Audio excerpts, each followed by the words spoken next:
大家好，我是 FCGRJ。那今天为大家带来的是这个天杯龙的牌组教学啊。天杯龙这个卡组在 MD 大概出了1个礼拜，那我不知道大家玩起来感受怎么样啊。但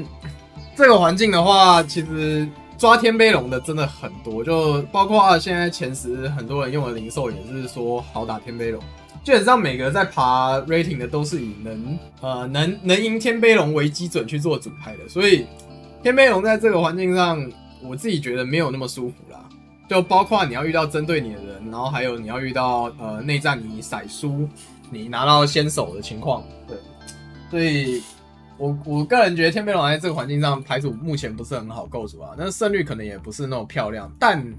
整体来说这还是一个很强的卡组。就理论上来说，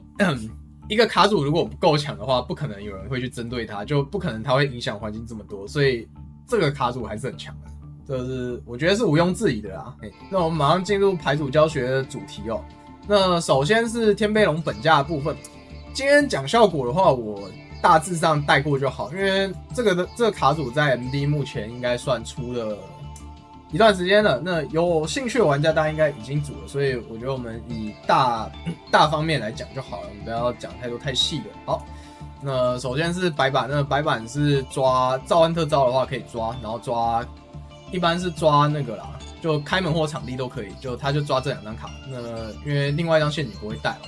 然后2效果是战伤归零，然后3效果是加速同步，然后再来是发财。那发财单卡不会动，但是它可以拉一只怪，就是他在召唤特招或是在那个伤害步骤开始的时候，可以拉自己墓地一张4星以下的龙族岩属性。有天杯龙的这个系列的特色就是拉龙族岩属性怪兽，然后2效果是他只要在怪兽区的话，所有的自己的龙族岩属性不会被占破。就比如说你红中拉发财，那你的怪就不会被占破，就算你的红中比对面小，你的红中也不会被占破这样子。好，那单效果是天杯龙共通的，就是在双方战阶可以用包含它的怪兽进行加速同步，注意是要包含它哦。好，然后再来是红中，然后那红中的话是这个卡组里面最强的一个，我们要说动点嘛，反正就是最强的一个突破点啊。因为这张卡片是在伤害步骤的时候可以发，只要怪兽进行战斗就可以发哦，就不用红中打，你红中旁边的怪兽打都可以发。那你从牌组拉一张4星以下龙族岩属性怪兽，那除了红中以外，就红中不能拉红中。那因为你是在伤害步骤开始的时候拉，所以不会被回流，这点很重要。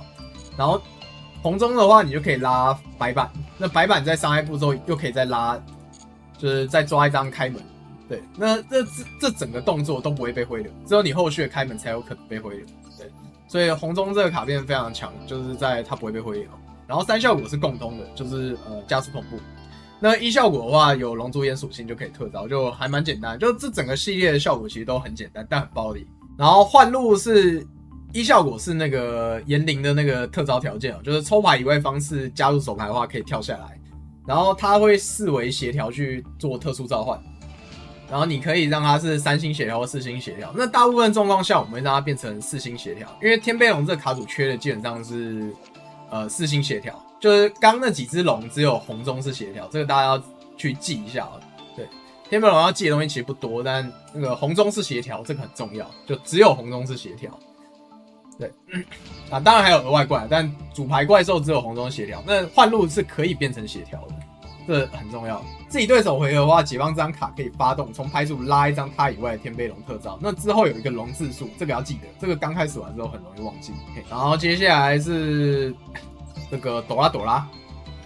就是召唤可以拉一张4星以下的龙族岩属性怪兽进手牌，那牌组的天杯龙都可以拉。那这个卡片的话，因为不是本家自断的关系，所以就带一张这样。那基本上都会拉换路或是拉红中，就2选1，因为这2张可以特招。对，这2张可以特招。换路是拉上手就特招，然后红中是另外自己再另开一个效果去主动特招这样子。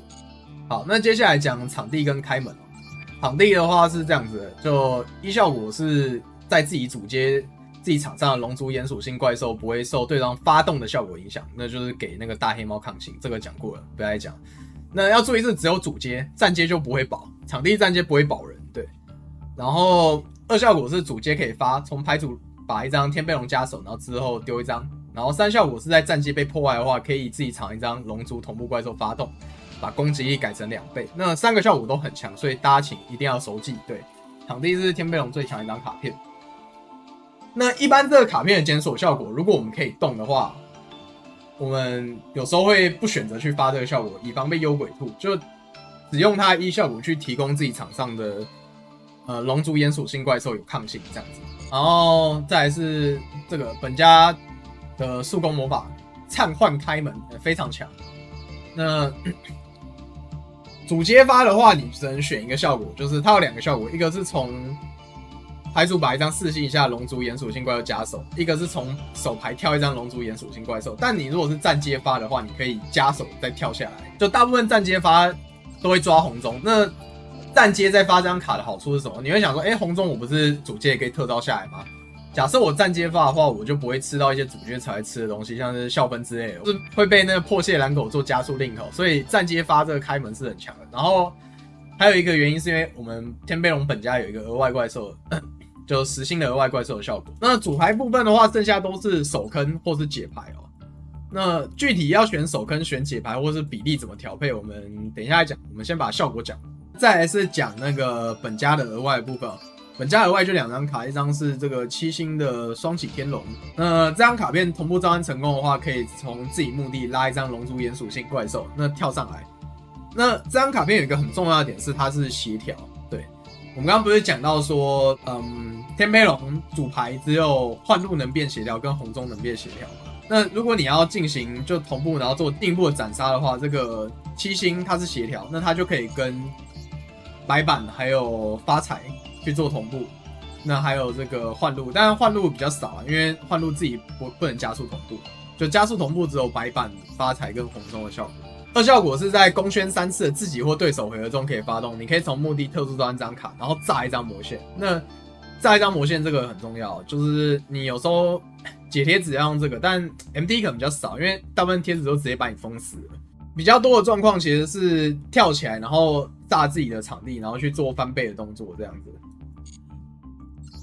好，然后再来是10星，10星这个也很强，就是1效果是同步召唤成功可以发动，然后把场上的怪兽全部改成攻击表示，对，就全部站起来。然后2效果是他只要在怪兽区域，就是可以攻击的对手怪兽都一定要打，然后对手在站阶是不能发效果的。对，那这张卡片只要就是在场上存在的，那你站阶就不能喊效果。所以假设这张卡片在主阶先出来，然后进到站阶之后，你整个站阶都是完全不能去做对应的，这点很重要。然后我们刚刚不是有讲到说，场地在主阶1会给所有的龙族岩属性抗性嘛？这样就会变成一个很强的点，就是有时候天贝龙会主阶贴场地，然后先做出这个10星，就是这一只10星，然后它一进站阶，就是前面主阶是用场地在保嘛，然后进站阶你就直接完全不能发效果，这是天贝龙很强的一个点。然后3效果跟刚刚那个7星的效果是一样的，就是公宣3次以上的自己或对手回合可以发动，从墓地把这张卡片跳起来，然后炸一张卡。那么它是可以炸所有的卡，它不用炸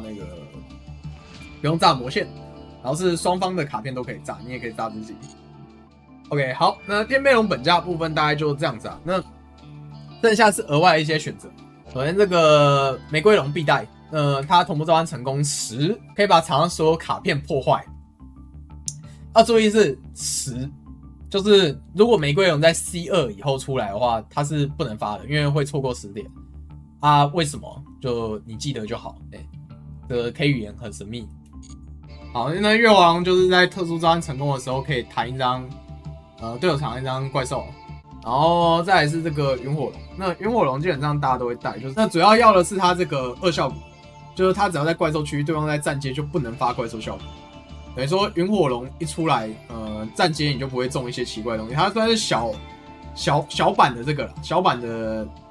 10星啦，就是有时候出云火龙还蛮强的。然后鬼洞这个基本上就是跟优贝尔打的时候才比较会用的。那它是可以把那个他打的那只怪兽效果无效化，然后而且就鬼洞武者只要开始进行战斗，到他整个那只怪兽打完为止，你在那个时候做事情，就是对方都没办法发动魔法陷阱怪兽效果。这个是刚开始玩的时候比较容易忘记的，而且因为不常用到，所以也不好练习。所以大家可以注意一下啊，就这个效果有时候蛮关键的，就是可以防坑的关键。然后再来是这个带阵龙，那这张卡片很强，就是同步召唤成功可以炸一张卡，对，场上的卡就可以，就是你可以自炸或炸对手。就这蛮常有妙用的，就是这张卡必放。然后再来是三级巨龙，那这张卡片也是10选发，就跟刚刚前面的玫瑰龙一样，所以你不要让它在 C2 以后登场。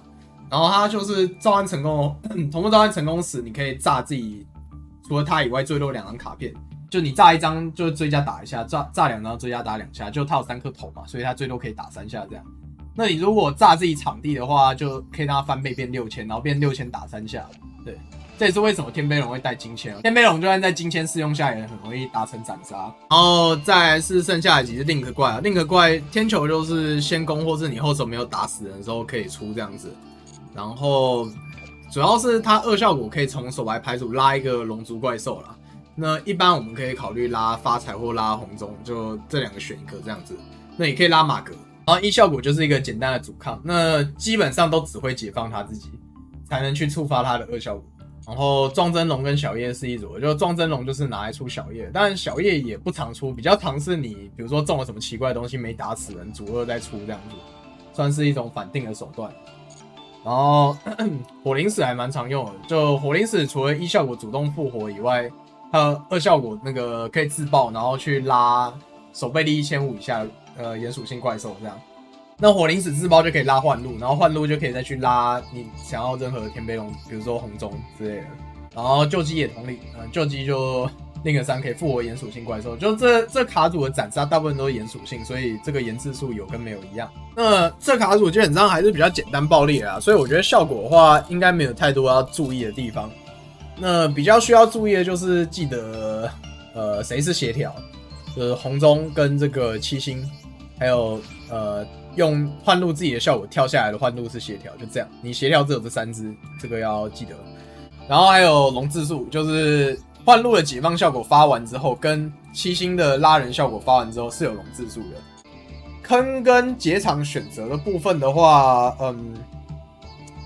就 MD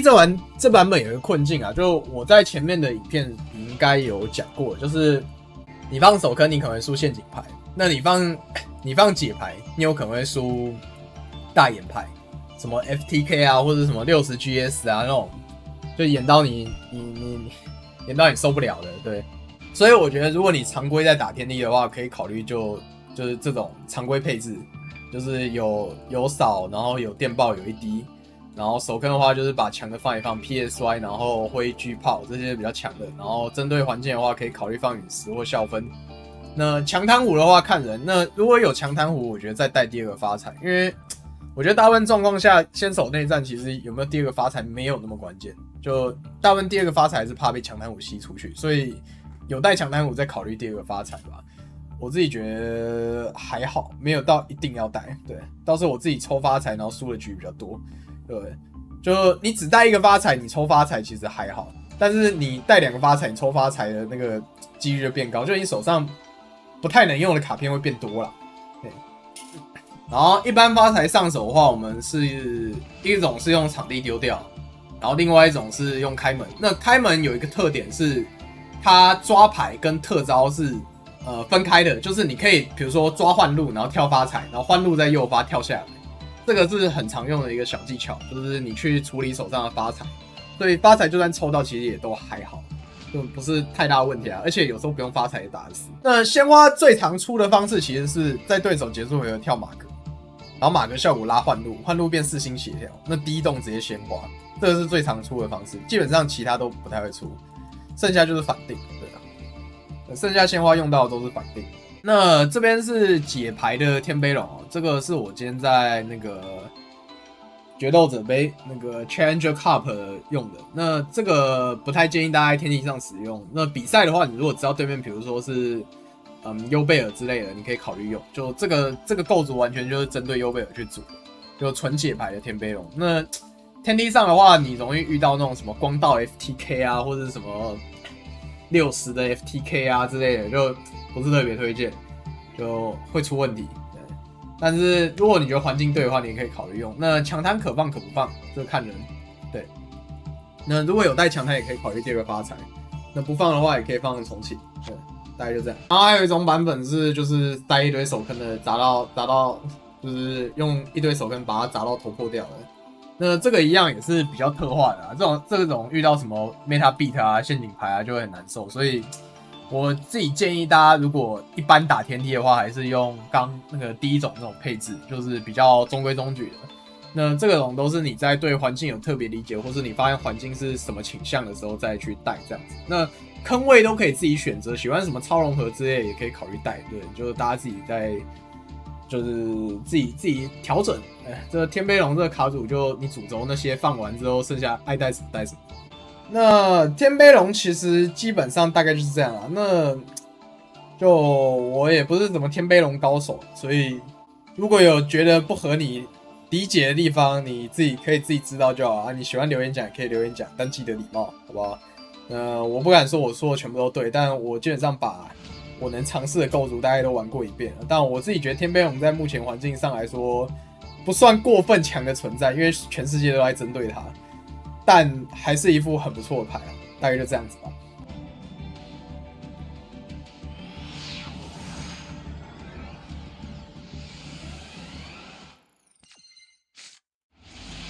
OK， 好，那接下来带大家看一下天杯龙的实战啊。那这些基本上我选的几把都是后手，因为就天杯龙内战的先手应该不太需要我教，就是做天球，对，就是想办法把天球做出来啊。如果有看到 G 的10点的话，可以考虑不做。就你手上如果坑够的话就，对，就可以考虑不做这样子，因为中 G 实在很不舒服。好，好，那这一把这个构筑是我在试解牌天杯龙的时候，那我一看到对面是优贝，我就尝试点，我炮影都不想丢。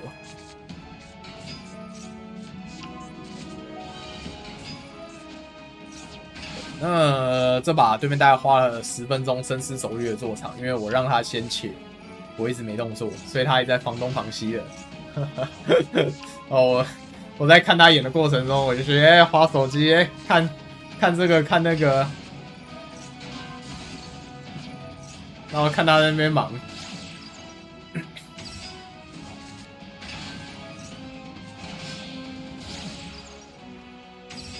他演的过程我们就加速一下，就解牌的这种天杯龙面对优贝尔这种特定卡组的时候是真的很强，但是你遇到那种什么 FTK， 你那些解牌就像傻蛋一样，所以就是大家在构筑上我是没有那么推荐你带纯解的，主要天梯牌组很多啦。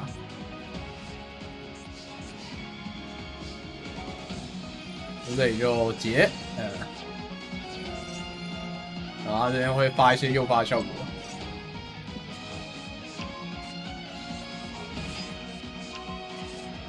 尝试重置他的盘面，但我还有一个累积。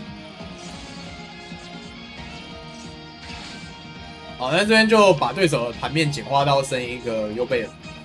那这里我的动作是在主街直接出那个，直接开门，对，然后就下朵拉，就准备那个啦，前置大3元。因为我手上一滴嘛，所以就优贝尔不是问题。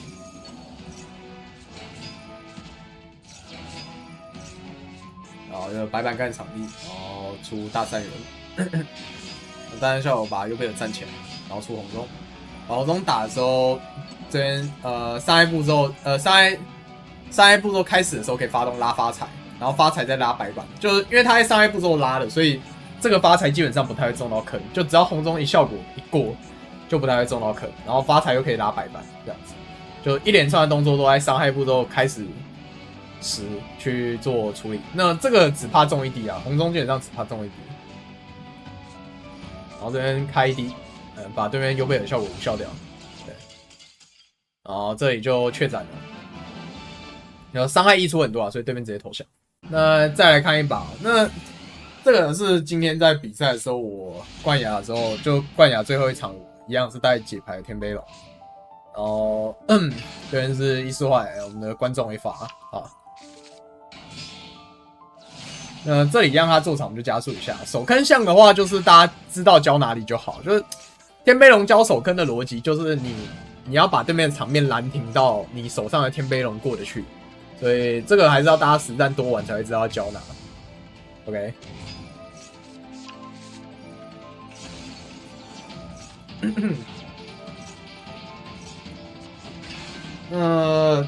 这卡组的话，本质上还是比较简单啦，比较依赖实战，就 combo 上没有办法教你，就是他喷的不是很好，有点衰，但他有喷到一个白血。好，那这里第一动是电爆扫后台，然后他用鲜花康，我这边连锁一滴去吃电爆，但后来我复盘完之后，我觉得应该是要吃幻路的，就他就没办法连锁白血了，对。那我要处理的只有这2怪跟白血这样子，然后因为我有开门，我知道他手上的血的关系，所以我应该可以做到主接大3元加红中，然后直接进站阶开桥。对，这边是我有一点小失误啊。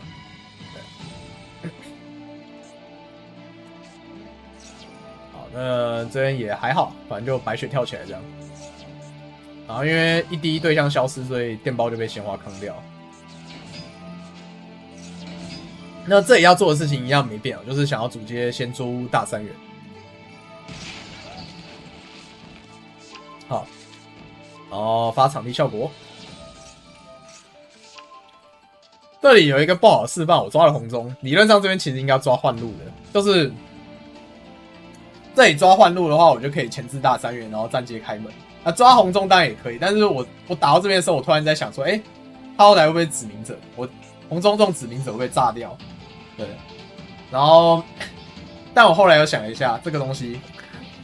有指明者的话，它解放就会发动了。对，所以应该还是要前置大3元。想太多，所以接下来我的操作就是在防那张卡片指明者，然后我进站阶才发现靠腰怎么是1滴。对，因为这把是对面有选择权的，所以我的逻辑上已经把1滴排掉，因为我觉得他先攻不会留1滴，但他还是留的。他后来说他没时间换牌，我说好吧。我想要先攻那张应该是指明者，就其实从前面盘卡逻辑就可以知道那样不是指明者了。不过就比赛的时候有时候脑袋不清楚，就想错了。好，这边就招发财，然后跳发财，然后发财没有选择发效果，因为目的没有特别好的对象。然后跳这个加速同步，然后7星拉发财。这边发财复活红中，然后他连锁白雪盖，那我这边在连锁可以连锁发财的效果闪掉，就他每只的加速同步都是没有卡免1回合1次的，你只要把它重置掉就可以再开这样子。那前面的时候他如果白雪早点跳的话，其实我这一把是斩不掉，不过他好像点错了，就点快了，给机会。好，在这边大3元加速同步出大3元，然后把他怪全部站起来，然后这里因为公轩已经他在公轩的时候就满足公轩3次的关系，所以这边7星就可以起跳。好，7星跳起来自炸我的场地，然后场地效果去翻倍大3元，所以打1圈。好，7星再打1圈，然后红中打，白板打，然后这里出那个戴阵龙，把自己的大3元炸掉。那大3元回合玩家有优先权，直接起跳。然后这边白雪被逼着起跳，因为大3元一回到场上又会变成战阶没办法发效果。那我 C2 跳这个大3元，直接把他跳起来的白雪炸掉，然后带阵龙打，那大3元打就完成斩杀。就这一把可以看到说，就7星可以自炸场地，然后这个带刃龙也可以再自炸大3元。这个技巧有时候会用到，就是大家可以记一下。就你把大3元炸掉有2种方法，一种是用带刃龙炸，然后另外一种是用那个3级巨龙炸，就是大概这2种。就天杯龙是蛮简单无脑的，但它还是有一点东西要想的，所以大家还是要多实战去练习一下这样子啊。所以反正你只要会7星复活，然后那个打3拳之后7星爬起来，然后大3拳也可以爬起来，就记得这2件事。你基本上会玩天杯龙玩一半的，对啊。然后其实这一部里面很多东西都在讲那个啦，卡组的构筑啦，因为天杯龙我自己认为是一个构筑7成，然后操作大概3成的卡组，就你要的操作没有其他卡组来的多，那剩下就是一些丢手坑。那丢手坑是那种怎么讲，基本功嘛，你玩所有卡组你应该都要会丢手坑的，所以就应该已经相对对新手来说比较友好的一个卡组。那本期天杯龙的教学大概就是这样啦。那虽然没有讲很多那种很技巧细节的东西啊，不过我觉得应该也够用了吧？大概对，应该也够用了。你如果是一个天杯龙的新手的话，应该有一些帮助到你。然后构筑的话，大家可以自己参考。然后牌组代码在上面，不要再要了。那另外2套就不提供代码啦，你们自己改一下就好，用这个模板去改，其实改很快的。本期影片就到这边，喜欢我影片的话，别忘了订阅我的频道。有任何问题，欢迎在影片下方留言或到我实况上来询问。如果做得不错的话，也可以加入会员，你的支持就是我最大动力哦。我是 FCGRZ，我们下期影片再见，拜拜。